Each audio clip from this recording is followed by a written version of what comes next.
Welcome back to our channel where we share news and stories about Catherine, Princess of Wales and her royal family that you will not find anywhere else. We have some great news for you. William and Catherine beam in cutest moment as they stuns world in subtle love. For more than 10 years and with increasing fervor after the Queen's death, Prince William and Princess Catherine have been dedicated to the paramount royal endeavor of contemporary times, the creation of a new Windsor story. This narrative revolves on intentional relatability, tactical love, and the meticulous creation of an impregnable home stronghold intended to serve as the monarchy's ultimate chance for survival. This narrative transcends a simple love tale. It serves as an exemplary demonstration of soft power, a high-stakes strategy to illustrate that in an era characterized by transient fame and populist fervor, the notion of a hereditary monarchy may retain significance. The structure of affection. The contemporary royal strategy was formulated in the aftermath of a failed marriage. The War of the Waleses of the 1990s characterized by public anguish. Adultery and rival media interviews between Charles and Diana left an enduring scar on the monarchy from which it has never completely recuperated. It sent a harsh lesson to the institution. The public may overlook several transgressions, but it will not endure a narrative that devolves into a stark, emotionless pact. The depiction of a future king and queen leading very different lives, their body language exemplifying profound emotional detachment, became as an emblem of a broken and disconnected institution. Prince William, who saw the dissolution of his parents' marriage from a close vantage point, seems to have internalized this lesson profoundly. The public exhibition of his marriage serves as a clear and intentional counter-narrative. Examine the 2023 British Academy Film Awards. On the red carpet, characterized by orchestrated stances and rehearsed grins, the Princess of Wales was seen leaning down to whisper something into her husband's ear, provoking a genuine, unrestrained chuckle. The event was transient, but its effect was profound. It was personal, genuine, and for the Windsors, profoundly candid. This was not the rigid routine of previous generations. This represented the discourse of an authentic collaboration disseminated to millions. This building of attachment is constructed from several instances, each serving as a meticulously placed brick in the edifice of their public character. During the 2021 Earthshot Prize, awarding a significant environmental effort led by the Prince Catherine's position was not only that of a passive ornamental consort. Cameras instead recorded her radiating joy towards her spouse, her countenance a transparent display of pride and support. Royal historians observe that this dynamic significantly diverges from the conventional paradigm. The consort's historical function was to diminish visibility, providing assistance from the periphery. Catherine, in contrast, is shown as an engaged and equal contributor to William's achievements. Her pride is not only individual, it is an integral aspect of their collective public existence. This method attained a specific pinnacle in the immediate detrimental wake of Prince Harry's exposé biography. Amidst rampant allegations and the scrutiny of the family's private affairs on international television, William and Catherine publicly appeared to the Royal Liverpool University Hospital. Their reply was neither a news release nor an aggressive declaration. It was a visual proclamation of solidarity. They appeared in matching blue and green attire, a sartorial indication of togetherness so exact it could only have been deliberate. They advanced in unison, their attention fully directed on the task at hand, forming an indomitable two-person stronghold against the surrounding tempest. It sent a profound, unspoken message. We are together. The endeavor persists. This visual communication, the continual strengthening of their connection, becomes the fundamental element of their attempt to convey stability in an institution characterized by recent turmoil.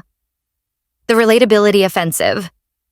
For centuries, the monarchy's authority was founded on its mystery and its intentional detachment from the populace.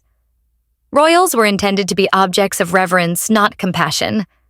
However, in a democratic and media-saturated era, that distance has transformed into a disadvantage. The contemporary currency of royal endurance is not enigma, but relatability. William and Catherine have approached this mission with the meticulousness of a military operation. Their 2022 expedition to the Bahamas served as an exemplary case study. While on a walkabout, a local seller presented the royal couple with a piece of conch, a regional delicacy. A video that later became viral showed William graciously refusing. Catherine, meanwhile, did not falter. She promptly attempted it, offering a definitive double thumbs up to the audience. Addressing her husband with a teasing remark, she said, "I am more adventurous than William." The moment was a stroke of genius. In an unprepared dialogue, she deconstructed the idea of the demure, unenterprising princess. She was entertaining, eager to participate, and importantly, part of a pair that could lightly tease one another in public.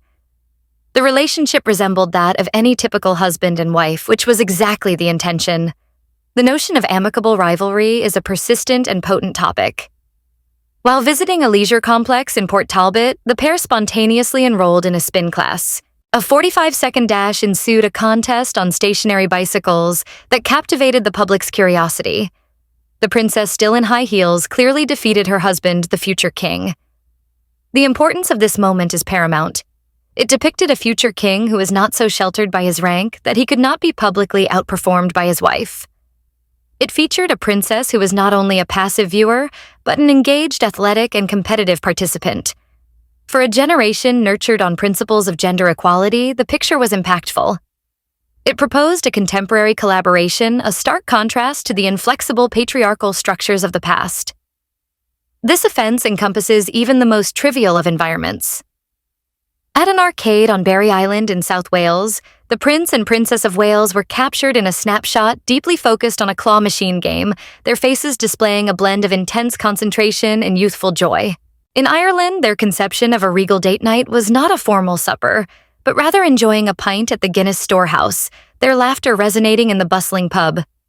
These moments, carefully recorded and shared, aim to methodically dismantle the division between them and us. They consume ice cream, engage in games, and find amusement in little jokes. The fundamental message is evident, although being in a castle, their emotional experiences and relational dynamics mirror your own. This created perception of normality is intentional. It serves as a crucial instrument for garnering public sympathy and hence public permission for their privileged status. The reconceptualization of duty of care. Although creating a contemporary, approachable image is essential, the foundation of the monarchy continues to be the principle of responsibility. For William and Catherine, this has included redefining the concept of responsibility in the 21st century.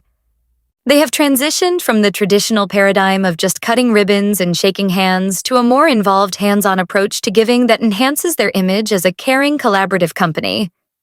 On a frigid January day, the pair visited Windsor Food Share, a charitable organization committed to providing sustenance to the needy. The photographs from that day did not depict faraway royals watching from a distance. A prince and princess were diligently rolling up their sleeves, assembling food gifts, and engaging in extensive discussions with volunteers. The interaction fulfilled two objectives. It underscored an urgent societal concern, using their significant platform for an essential purpose. However, it also strengthened their fundamental brand, a pair united in service. They were there not as individuals, but as a cohesive team, a single entity dedicated to a common objective. The notion of collaborative charity is a persistent theme in their public lives. Their visit to the Copper Box Arena to commemorate the 10th anniversary of Coach Corps, a nonprofit that uses athletics to empower youth, clearly demonstrated this. As William talked, Catherine was seen in the crowd, her expression illuminated with amusement and fondness. Was he really that humorous, or was she only, as one witness remarked, infatuated? The response is almost inconsequential. The impression conveyed was one of complete involvement and reciprocal assistance. In that moment, she epitomized his best audience, symbolizing the supportive partnership that underlies their collaborative efforts. Their relationships with animals are also contextualized under this story of mutual compassion. During a visit to a community hospital, they saw Jasper, a puppy, undergoing training as a therapy dog. The ensuing images depicting the pair adoring the animal beyond just beautiful photo opportunities. They leveraged a profound public fondness for animals while discreetly associating the pair with the compassionate healing objectives of the NHS, an organization esteemed by the British populace. Each engagement, whether in support of mental health programs or the promotion of early childhood development, is carefully selected to cultivate a portfolio of compassion. This is a contemporary reinterpretation of the monarch's historical function as defender of the religion, redefined as protectors of the weak. Furthermore, this position is consistently executed in unison: the international arena and the significance of heritage. The responsibilities of the Prince and Princess of Wales transcend the boundaries of the United Kingdom. They are the monarchy's primary diplomatic resources, and their worldwide tours are intricate endeavors aimed at conveying a certain picture of a contemporary progressive Britain. Their collaboration is the primary plot here as well. Their 2019 visit to Pakistan constituted a sensitive diplomatic endeavor, and their public engagements were infused with profound historical and emotional significance. An image of the pair outside the magnificent Badshahi Mosque in Lahore depicted them as peaceful and content, a representation of tranquil harmony in a context of substantial cultural importance. However, the trip also bore the significant burden of legacy. While visiting the Hindu Kush Mountains, they received traditional Chitrali caps. The occasion was a deliberate reference to a comparable visit by William's mother, Princess Diana, in the early 1990s. By wearing the headdresses, William and Catherine were not only participating in a local tradition, they were deliberately establishing a connection to the past, commemorating Diana's legacy, while concurrently affirming their dedication to the Commonwealth. It was a significant demonstration of continuity, indicating their intent to preserve the most cherished elements of Diana's legacy while constructing a more solid future. Their 3-day visit to Boston for the 2022 Earthshot Prize was a distinct diplomatic challenge aimed at rehabilitating the monarchy's reputation in America after the Sussexes' departure.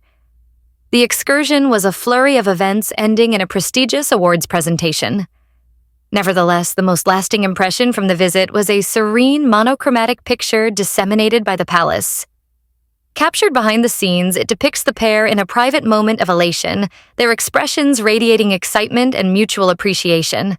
It was a meticulously crafted insight intended to highlight their relationship as the genuine core of the whole operation. Even a seemingly informal event like as visiting a Boston Celtics basketball game was imbued with strategic importance. Positioned courtside among the glare of cameras, their exchanges exemplified a nuanced closeness.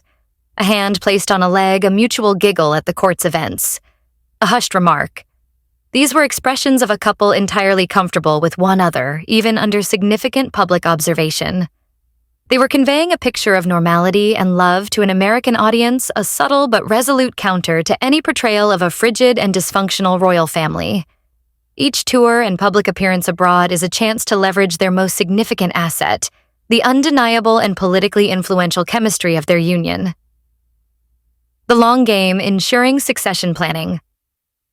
Ultimately, every action undertaken by the Prince and Princess of Wales is aimed at a single paramount objective: securing the existence and security of the monarchy for future generations. Their whole public existence is a carefully orchestrated attempt to cultivate public goodwill that can sustain the institution through current challenges and into the era of their son, Prince George. Their methodology of parenting is perhaps the most transformative and consequential aspect of their philosophy. Historically, royal childhoods were often solitary and emotionally detached, with children reared by nannies and seeing their parents only at short ceremonial occasions. William and Catherine have dismantled this paradigm. They are conspicuously engaged parents, and their children are not concealed, but are gradually and thoughtfully assimilated into the fabric of public life. During the Easter Sunday service at St. George's Chapel, the public saw not just a future monarch, but also a devoted family man. The photos of William and Catherine directing Prince George and Princess Charlotte with their interactions, being genuine and authentic, constituted a compelling message. This represented the vision of the future, a stable, affectionate family unit at the core of the country. It starkly contrasted the tumultuous childhoods of preceding generations and signified a commitment to a better, more emotionally stable future for the crown. This protracted endeavor transcends the mere establishment of a favorable public persona. It concerns the fundamental reconfiguration of popular expectations toward the monarchy. By portraying themselves as a personable, empathetic, and cohesive team, William and Catherine want to cultivate a reservoir of love and devotion capable of enduring future challenges. They are immunizing the institution against accusations of irrelevance and privilege by anchoring it in the universal principles of family love and service. The affectionate gazes at state ceremonies, the spirited exchanges in a spin class, and the collective pride at a global summit are not just fortuitous occurrences. Their acts are considered and purposeful, reflecting the understanding that the crown they will eventually inherit is not an inheritance, but a position that must be won daily in the hearts and minds of the populace. They are using a long-term approach predicated on the fundamental and compelling notion that the optimal method to preserve an old impersonal institution is to imbue it with a distinctly human and affectionate essence.